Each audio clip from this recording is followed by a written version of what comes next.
If you've heard of value investing or Warren Buffett, you've likely also heard of Benjamin Graham, a writer, teacher, and investor who rose to prominence in the mid-20th century. His principles, described in two groundbreaking books, established the practice of value investing. Graham is known as the father of value investing. He also befriended, taught, employed, and mentored Warren Buffett, a modern value investing legend. Graham's widely recognized professional accomplishments are impressive, given his tumultuous personal life. Graham's father, a successful business owner, died when Graham was 9. The father's business subsequently collapsed, leaving the Grahams without the income needed to support their lifestyle. A few months after his father's death, Graham got his first job selling magazines on a street corner to help his family. He continued holding odd jobs throughout college and even after he started his Wall Street career, tutoring young students in his free time. Graham was an excellent student despite the hours he spent working. His academic performance earned him a scholarship to Columbia University. In 1914, at age 20, he graduated with a bachelor's degree. Before graduation, the school offered him teaching positions in Greek and Latin philosophy, English, and math. He declined the offers and sought an investing job to support his family. Graham secured an entry-level role with a Wall Street brokerage, writing stock and bond prices on a blackboard. There, he began developing his research-based investment approach. As he moved up the ranks, he gained a reputation for choosing safe but profitable assets for his employer. In 1926, Graham co-founded investment fund Graham-Newman Corporation. 2 years later, his reported annual income was $600,000, about $10 million today. Graham lost much of his fortune in the 1929 stock market crash and its aftermath. Graham published his first book, Security Analysis, with David Dodd in 1934. Graham's second book, The Intelligent Investor, was published in 1949. Graham-Newman Corporation remained in business until the 1950s, recovering from the Great Depression losses and generating sizable returns for its clients. The company's star investment was a 50% interest in Geico Insurance, purchased in 1948 for about $736,000, the same Geico that today is wholly owned by Buffett's Berkshire Hathaway. Graham's investment style was defensive.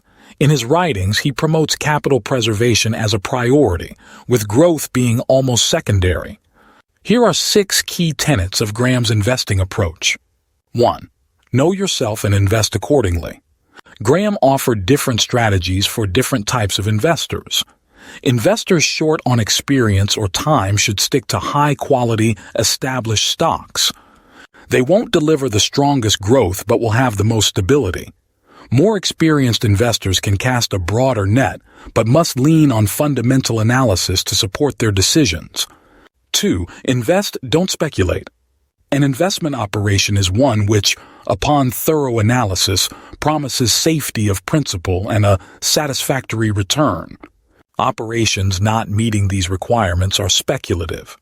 Graham firmly believed that following the market or even investing without disciplined analysis was a fool's game.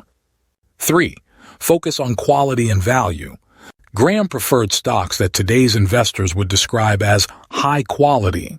He liked balance sheets with good liquidity, tangible assets, and modest debt levels. He preferred big, mature companies over smaller, nimbler ones. He also favored stable earnings and consistent dividends. Quality didn't make a good investment on its own, however. Graham specifically sought out quality at a good price. To evaluate a stock's price, he looked at the price-to-earnings, PE, and price-to-book value, PB ratios. Graham's maximum investable thresholds for these ratios were 15 for PE and 1.5 for PB. However, he was willing to accept a higher PB ratio when the PE was low. 4. Invest with a margin of safety. Graham pushed the idea of buying stocks at a discount from their intrinsic value. He named the discount the margin of safety and considered it an important protective measure. If the stock were already undervalued, it would be less likely to experience major declines.